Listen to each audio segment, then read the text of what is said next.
Excuse me? I misunderstood? Are you hearing this? The audacity.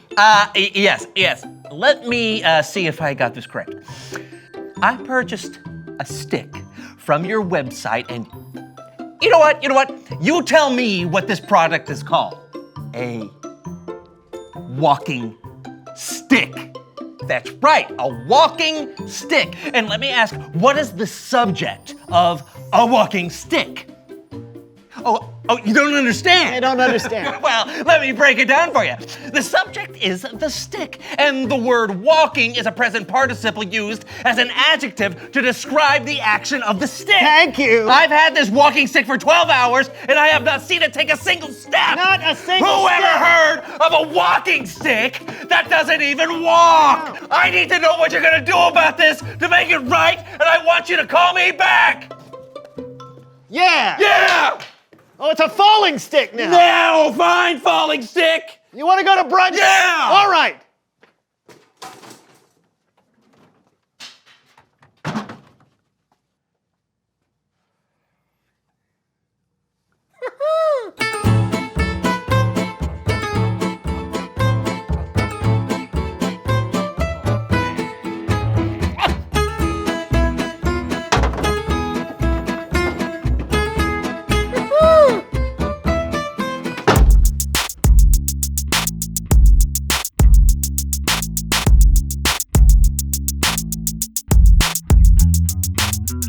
Weasel. Weasel. Weasel was his nickname. Yeah, that's right. Hello, everyone. I'm Brandon. I'm John. And welcome to The So-and-so Show. Well, John, it's been a fun month. Yeah. We've been learning all about kindness. Yes, and we've learned a lot about hiking in the great outdoors. That's right. I'd like to think that we've become a couple of experts. Indeed. And when you become a couple of self-proclaimed experts, you have to share that knowledge. Absolutely. So that's why we're starting a podcast. No, we're not. No, we're not starting a podcast. I mean, we have our own show, so we can just take Oh. the next few minutes and tell everyone what we've learned. Yeah. Why don't you go get your camping supplies, and I will go get mine. Perfect.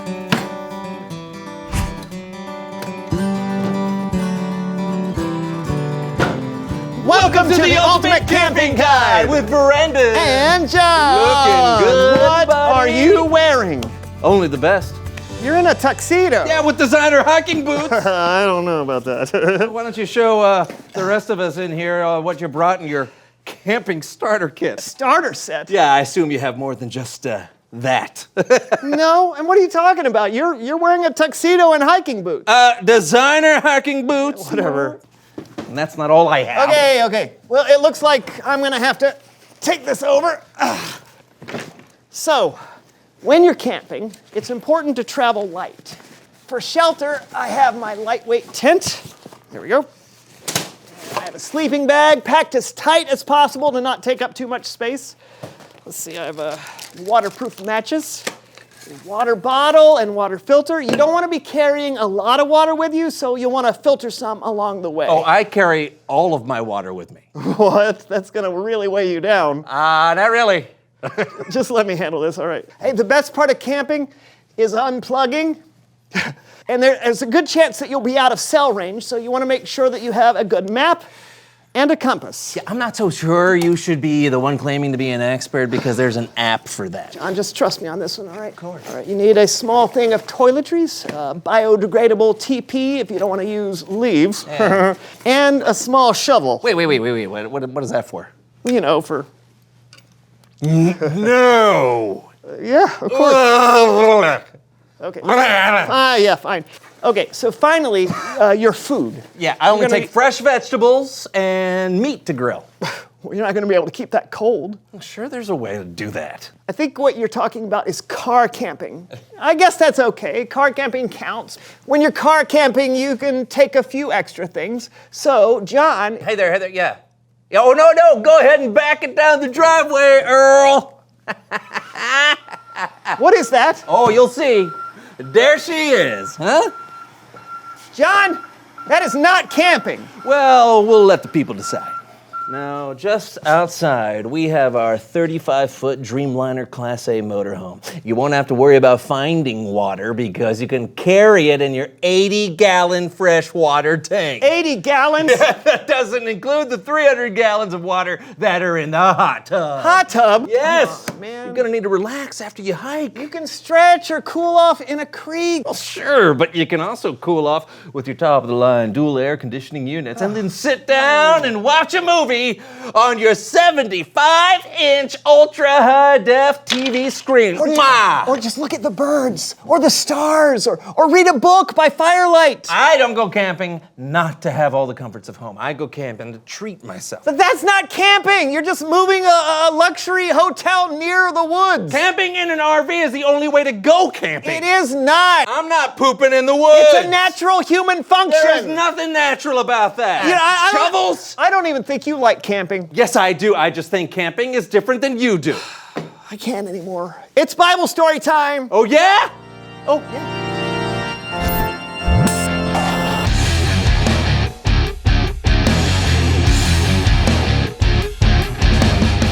Hey fellas, how's it going? Do you like camping? I do. I mean, sometimes I like to go out with just the bare minimum of supplies. Exactly. But my aunt and uncle have this really nice RV that I get to use occasionally, which is also a lot of fun. I usually like to car camp though, where I sleep in a tent, but I can keep all my stuff in my car. Any way you can get outside and enjoy God's creation is A-okay with me. Well, I guess so. Do you have a story for us today? I sure do, but I think I'm gonna need your help. You up for it? Absolutely. Great. Our story today comes from Luke chapter 10. It is often referred to as the parable of the Good Samaritan. A religious leader asked Jesus what he needed to have eternal life. Jesus asked the man what the scripture said, and the man replied with 2 verses. Love the Lord your God with all your heart and with all your soul. Love him with all your strength and with all your mind. And love your neighbor as you love yourself. Jesus told the man if he did those things, he would have life. But then the man asked this question, who is my neighbor? And Jesus responded with this story. There was a man traveling down from Jerusalem to Jericho. Now, the road from Jerusalem to Jericho had a reputation for being extremely dangerous. It was a very narrow road, so it was a place that robbers could easily attack.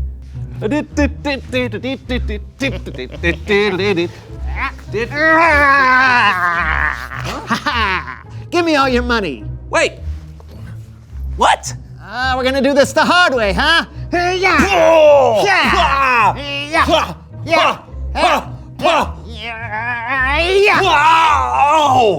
Ow! You haven't had enough yet?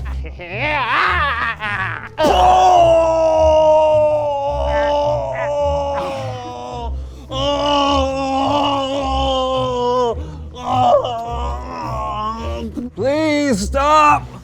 Someone help me! I'll take that. Oh, good luck surviving in this heat. Hey, yeah.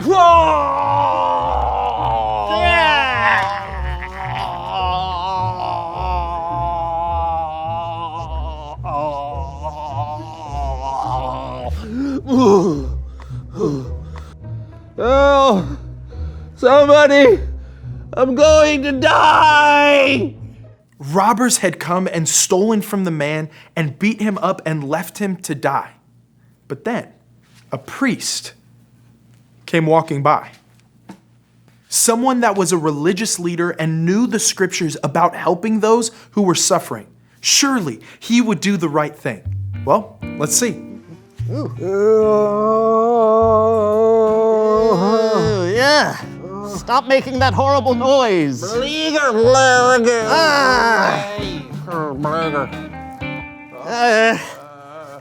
There's nowhere for me to cross. I can't look. Why don't they make these roads wider? Oh well, here goes nothing.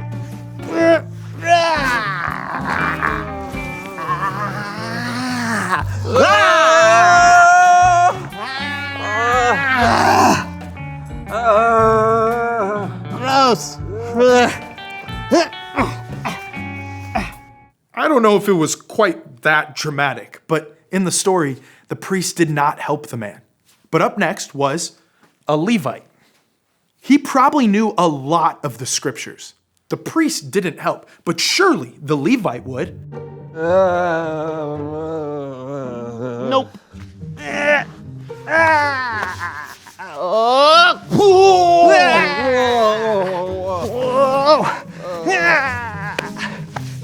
Nope. Jesus then told of a final person, a Samaritan. Now, it's important to know that Samaritans in that time were considered outcasts. The people who were listening to Jesus tell this story probably had an idea of Samaritans being untrustworthy and beneath them. So it may have been a little of a shock to hear of a Samaritan turning up in the story. The Samaritan came and found the man lying on the ground, and he took care of his wounds.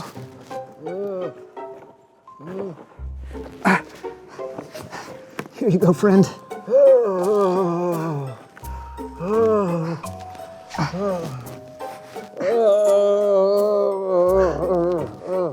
Jesus says the Samaritan then put the man on his donkey. Okay, friend, let's get you on that donkey. Thank you, friend. Okay, help me a little bit. Okay, Just give me your hands. Okay. Okay, the donkey's got me. Here we go. Here we go. Oh! The pain! The agony! Alley-oop!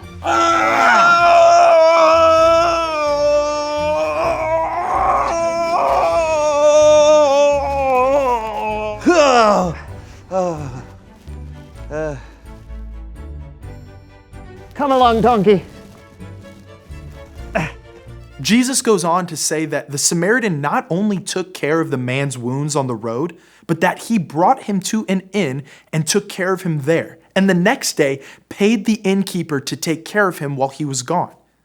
Jesus then asked, "Which of the three do you think was a neighbor to the man who was attacked by robbers?"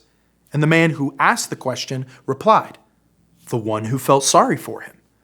Jesus told the man, "Go and do as he did." The end. Great story. Yeah, thanks for helping me out. Our pleasure. You know, I have to say, I've heard that story a few times, but it's always good to hear again. Same. It's really cool to see the Samaritan be kind to someone who is so different. I mean, I have a hard time being kind to my friends sometimes when I think about something differently than they do. Right, but Jesus calls us to be kind to everyone, not just the people who are like you, but even people who are different from you. That's awesome. Hey, thanks for the story. You bet. Later. Okay, so maybe camping out in an RV isn't the only way to go camping. Are you kidding? Air conditioning in the woods would be amazing. I want to try it your way next time. And I just want to get out there and rough it for a change. You know, really experience the wide open world. I guess it's possible to be different and still be kind to one another. You know what? I think you're right. Yeah. So, Reveal the question. how can you care for people who are different from you? There are lots of ways we are different from one another. We look different, we act different, dress different, think different.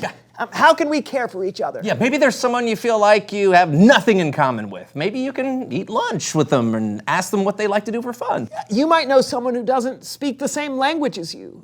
You can have them teach you some new words, and then you can do the same. Or maybe you know someone who doesn't look exactly like you. Find some things you have in common. It's important we care for everyone the way Jesus did. And like the Good Samaritan. Yes, so go and talk about it. How can you care for people who are different from you? And we'll see you next time on The So-and-so Show. Now, my friend, to the woods. I'll drive. All right. I'll bring my shovel.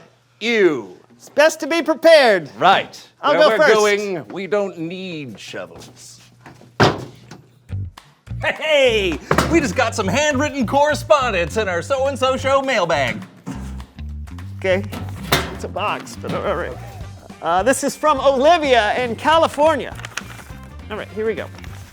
Awesome. California. What does Olivia have to say? Dear John and Brandon, I watch your shows all the time. Aw. And I have your devotional. Oh, cool. When you read this letter, can you read it on the so-and-so show? I don't know. I'm We'll sorry, think we about it. can't. Yeah. I don't know. If you already made one for the week, please read it the next week. Okay. I would love that. By the way, my name is Olivia. Also, I love the Bible stories. Yes. Thanks, your friend, Olivia. All right. All right. Thanks, Olivia. Thanks for the letter. If we can read it on the show, we will. But Yeah. I don't know if we're going to have time. Yeah. I mean, maybe during the credits? Yeah, maybe we can work that in next week. Next week? Okay. So tune in next week to see Olivia's letter.